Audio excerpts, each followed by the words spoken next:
Assalamualaikum warahmatullahi wabarakatuh. Kembali lagi di channel Pak Eris. Kali ini Pak Eris akan membahas materi IPS kelas 7 semester ganjil bab 1 yang C, potensi sumber daya alam dan kemaritiman Indonesia. Sebelum dimulai jangan lupa like, subscribe dan share. Semoga bermanfaat bagi kita semua. Mari kita bahas. Tujuan setelah menonton video ini, pertama dapat menjelaskan potensi sumber daya hutan di Indonesia. Yang kedua dapat menjelaskan potensi sumber daya tambang di Indonesia. Yang ketiga dapat menjelaskan potensi sumber daya perikanan di Indonesia. Keempat dapat menjelaskan potensi sumber daya hutan mangrove di Indonesia. Terakhir dapat menjelaskan potensi sumber daya terumbu karang di Indonesia. Mari kita bahas satu persatu. Pertama, potensi hutan di Indonesia. Di Indonesia memiliki potensi 99,6 juta hektar atau 52,3%. Ya, luas wilayah Indonesia adalah hutan. Banyak dijumpai di Pulau Papua, Kalimantan, Sulawesi, dan Sumatera. Sedangkan di Jawa, luas hutan mengalami penurunan karena alih fungsi menjadi apa? Pertanian dan permukiman penduduk. Sedangkan di Sumatera dan Kalimantan dijadikan pertanian dan perkebunan, terutama kelapa sawit. Ini adalah beberapa contoh pohon dan kayu yang ada di Indonesia. Pertama adalah meranti, banyak dijumpai di Kalimantan, Sulawesi, dan Papua. Yang kedua, jati, paling banyak di Pulau Jawa. Yang ketiga adalah rotan, banyak di Sumatera dan Kalimantan. Terakhir adalah cendana, banyak dijumpai di Nusa Tenggara Timur. Apa manfaat hutan? Yang pertama, sebagai keanekaragaman hayati, ya, flora dan fauna atau ekosistem, ya. Terakhir sebagai lingkungan, yaitu menjaga kestabilan iklim dunia, mencegah erosi, menyerap karbon dioksida, menghasilkan oksigen. Kemudian sebagai filtrasi air adalah menyimpan cadangan air. Sosial ekonominya tadi semisal bisa dimanfaatkan kayunya untuk jual beli untuk bahan bangunan.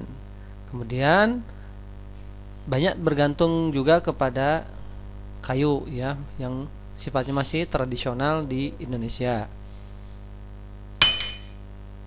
Yang kedua, potensi tambang di Indonesia. Perhatikan peta di bawah ini. Dengan memperhatikan peta potensi tambang Indonesia, kalian bisa melihat bagaimana dari Pulau Sumatera, Jawa, Kalimantan, Sulawesi sampai ke Papua banyak sekali potensi tambang Indonesia, seperti contohnya gambar di bawah ini. Nah, ini gambar tentang minyak bumi. Nah, ini. Jadi kalian perhatikan keterangannya, ya. Ini emas, ya. Kemudian ini ada aspal. Nah, kita lihat aspal ini paling banyak di sini, ya, Pulau Buton. Nah, terbesar di Indonesia di Pulau Buton ini aspal, ya. Ciri khasnya kalau Sumatera, Kalimantan banyaknya minyak, gas, dan batu bara, ya. Oke, nanti kalian bisa lebih lanjut untuk perhatikan ini, ya.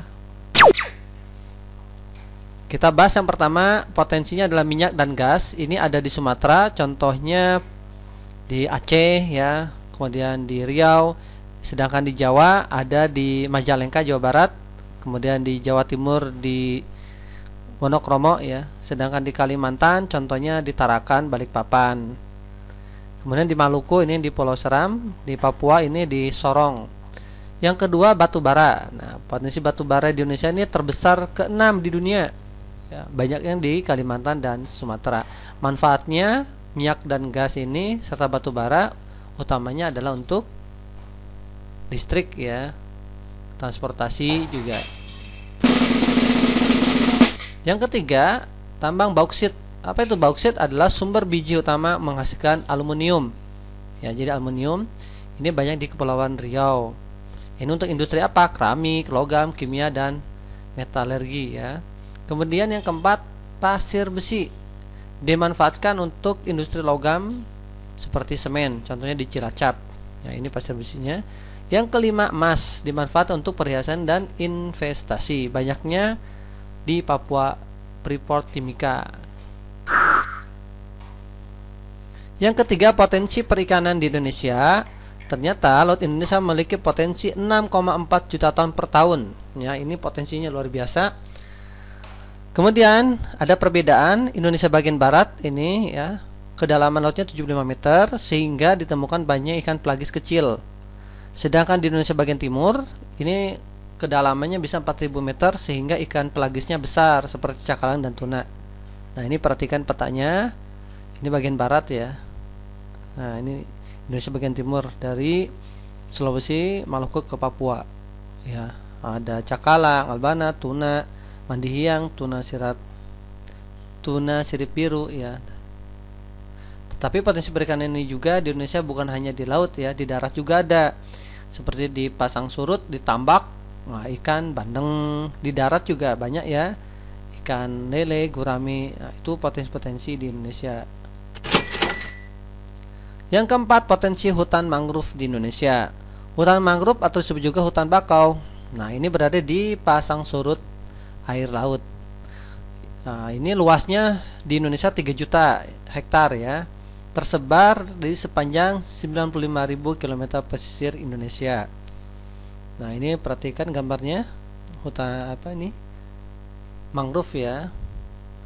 Apa fungsi hutan mangrove? Ini kalau sudah dewasa besar seperti ini ya. Fungsi hutan mangrove yang pertama adalah fungsi fisik, melindungi pantai dari abrasi, menahan sedimen.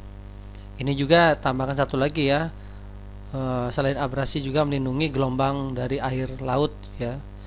Yang kedua, fungsi kimia menghasilkan oksigen dan menyerap karbon dioksida. Fungsi biologi, tempat flora dan fauna. Ekonominya bahan bangunan, industri kertas, industri makanan dan minuman. Edukasinya penelitian dan pariwisata. Namun kalian perhatikan ya, untuk ekonomi sekarang tidak boleh bahan bangunan. Jadi kita dilarang untuk menebang, tapi dimanfaatkan daunnya ya dan buahnya untuk makanan dan minuman. Di Kota Probolinggo juga ada ya. Nanti kalian searching, coba lihat di internet ya.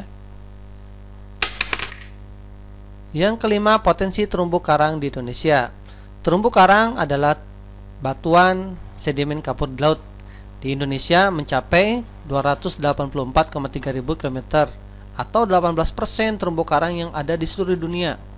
Wah, hebat ya, 8%-nya terumbu karang di dunia ada di Indonesia. Kenapa banyak? Karena dipengaruhi oleh suhu yang hangat perairannya, 21 sampai 29 derajat Celcius dan rata kedalamnya 18 meter. Jadi ini faktor kenapa banyak terumbu karang di Indonesia.